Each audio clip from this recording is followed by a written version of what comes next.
welcome to our Super Sunday today. What am I going to say? I was going to say, usually we have what I call table talk, which is this thing where I put a couple of questions on the screen, and then you get a chance to just discuss them on your tables, and then we sort of, it just gives us a little way into dealing with the story and thinking about the story really for ourselves. And so I'm going to ask you to do that this morning, but I haven't put the questions on the screen. Okay? The first question I want you to talk about is, what do you think it was like meeting an angel? Would you like to meet an angel? What would that be like? Alright, so what would it be like meeting an angel?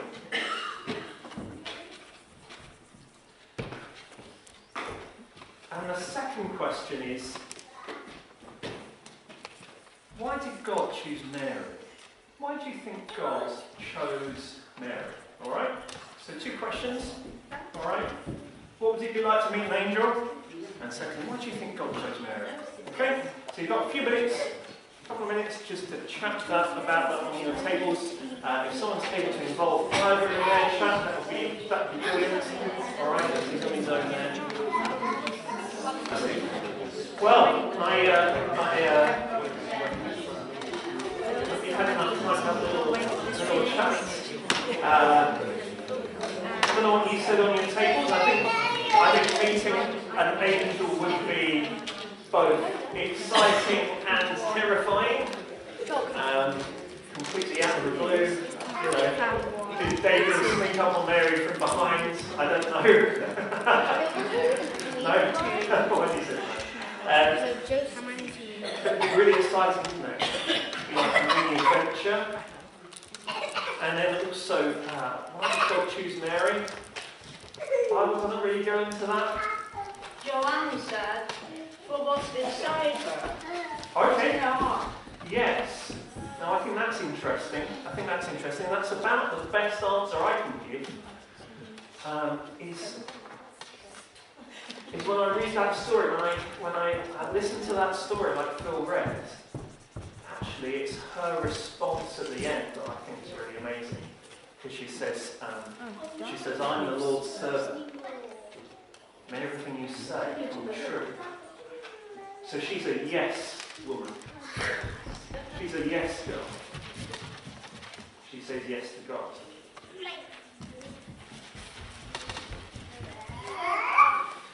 It's the 4th of December. Christmas is 3 weeks today. Who's excited for Christmas? Half of us are excited for Christmas. All right? Who's groaning for Christmas? There it is. What are you doing to get ready for Christmas? Finn, what are you doing to get ready for Christmas? What do we need to do? Put up our Christmas decorations. Ben, what else do we need to do to get ready for Christmas? Tidy up. Tidy up, says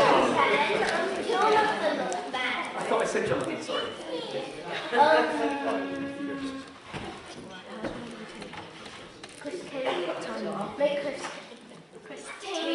Make Chris tingles. Well, we're going to make Chris tingles later on.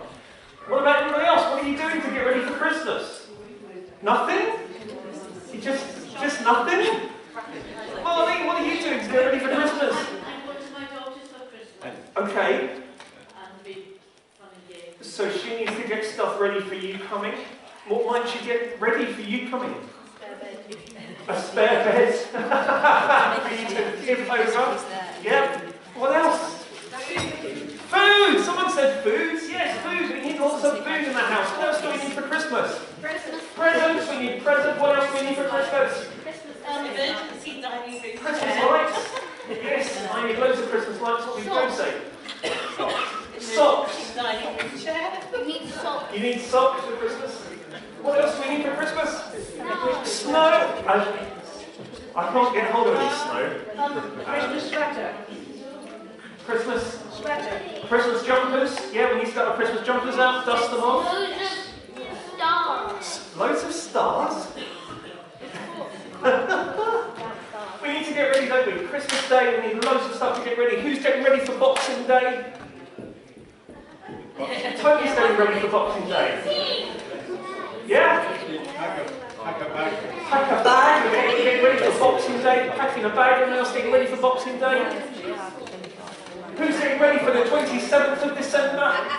Well, it's my 27th December. Yeah, my sister's birthday. Your sister's birthday. Okay, so when is it? Who's getting ready for the 28th of December? Oh, Adam's getting ready for the 28th. That's Christmas for you. Ah. I won't finish that. Who's getting ready for the 29th of December? Who's getting ready for the 30th of December? Who's getting ready for the 2nd of January? Oh, that's it. You can stop first! Actually, no, it's not much. You know, it can be, oops, sorry. It can be hard this time of year, can't it, to think beyond Christmas. As far as we're concerned, everything happens between Christmas Eve and New Year's Day, you know, and goodness knows what's going to happen in January. I've got no idea what's going to happen in January. The house might fall down for all I know in January. I don't know how to get ready for January. Goodness knows what's happening in January. I'm just focusing on Christmas Day. But then on Christmas Day finishes and then you're just... You know, sometimes we do the same thing with Christmas, with the Nativity, sorry, I mean. You know, you don't need me to tell you that celebrating Christmas was, as Christians, we're celebrating when Jesus was born. You know, the clues in the name, Christmas, Christmas.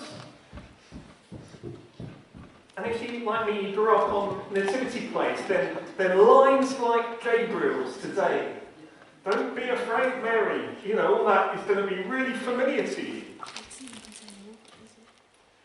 But do you know something? I can't remember ever hearing anything else about Jesus at school.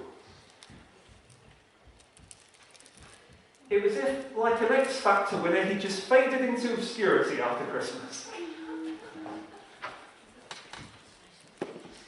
Because that's exactly where many people's knowledge of Jesus ends.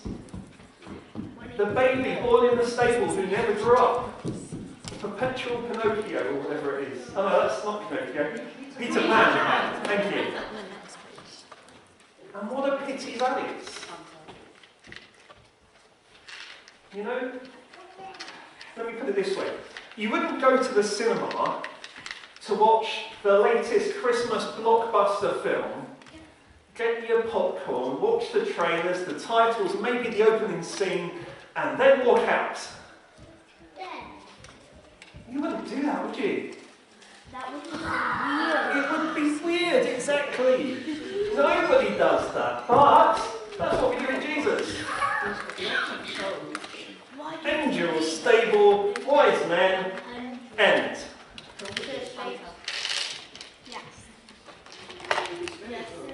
So today what I want to do, and I don't know if you saw today's title for Super Sunday, we had it on the board at the front, it was on our invitation cards if you saw one of those during the week.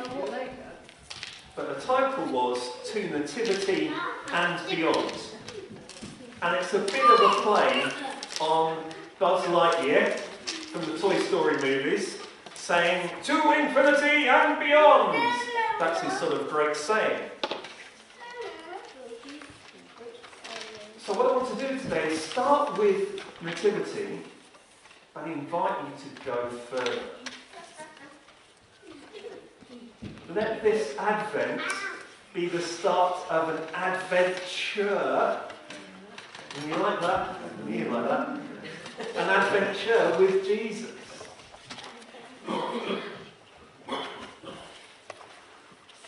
The first thing I think we need to see is that this passage tells us a lot about who Jesus is. I don't know how well you know the Toy Story films. There are 4 Toy Story films. The last one we went to see on my birthday the other day, didn't we? But when Buzz Lightyear first appears in Toy Story, he thinks he knows who he is. A space ranger on an uncharted planet sent by star command and armed with a deadly laser. And Woody the cowboy sets him straight. You are a Toy. toy, thank you. You're a toy. In my school nativity plays, Gabriel was always played by a blonde girl with tinsel in her hair. If only Woody could have set the school straight on that as well. Because what they should have done is pick the biggest, scariest kid in the school. Because that's who angels are. They're big soldiers of heaven. They're called the heavenly host. That means the heavenly army. The angel tells Mary that the baby's going to be a boy, to call him Jesus. And that he's going to be heir, or that he is heir to the throne of Israel's ancient King David. People are going to call him the Son of the Most High and the Son of God. And she's going to become pregnant purely by God's power. Didn't she become pregnant before she married Joseph? And much like us, Mary would be concerned, she is concerned about the how. How can this happen, she says. How is this going to happen? But what Gabriel keeps pushing, what Gabriel's interested in, is the who. He will be very great, he says. It's not that the how is unimportant, but as Gabriel puts it, nothing's impossible with God. In Toy Story, Buzz struggles to accept that he's been wrong. And it's possible that some of us struggle to accept that we might have been wrong about Jesus as well. That even if we can't understand the hows, because we weren't there, we didn't do, what do you call it, ultrasound scans, that's it, to see the hows going on inside Mary, even though we can't understand the hows, the real issue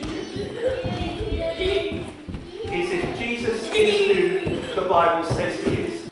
The Nativity is all about who Jesus is.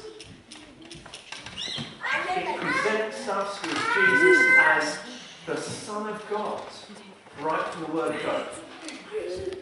Because if he is, everything else falls into place. Because anything is possible with God.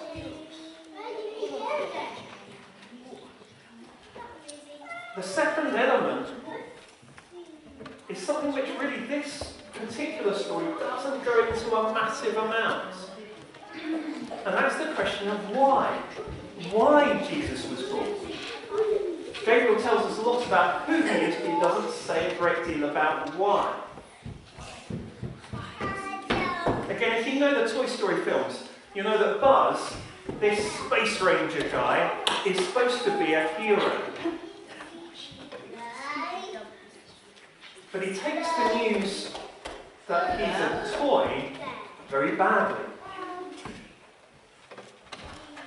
And so when Woody gets lost, the other toys, they have to convince Buzz to help them to mount a rescue mission. Because in Buzz's mind, it's a question of, well, what good am I? I'm just a toy. My deadly laser is just a flashing red light. I can't really fly.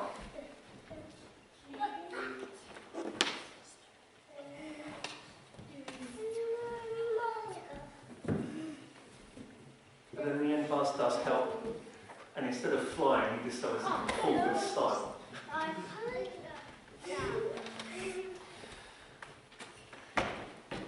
Jesus is going to be a hero too. Gabriel doesn't say a great deal about what he's going to do, but he does say that Jesus is going to reign forever. That his kingdom is never going to end. Now, not even Queen Elizabeth could manage that. She managed a lot of years, but she didn't manage that. So how will Jesus do it?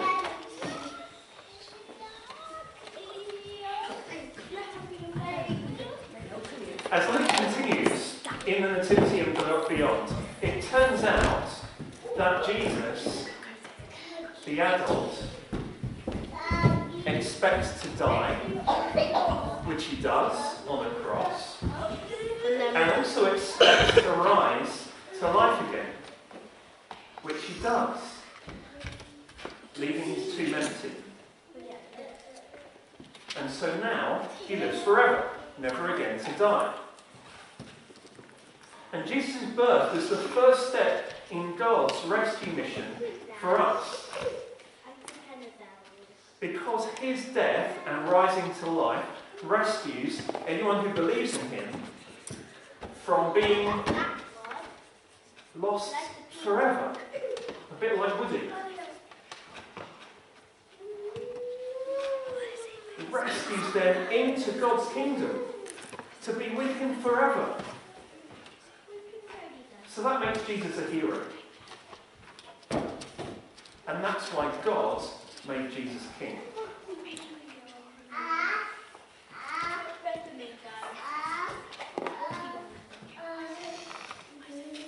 Some people take the news badly that without Jesus, they're lost forever. Because we like to think that we don't need rescuing. We're fine as we are, thank you very much. But the lengths that God went to sending Jesus to die and to rise, that shows that's not true. We need Jesus. And Jesus thinks that we're worth dying for. We're worth rescuing. So instead, let's say thank you to God for Jesus. Let's reach out to our rescuer and take his hands and go from death into life.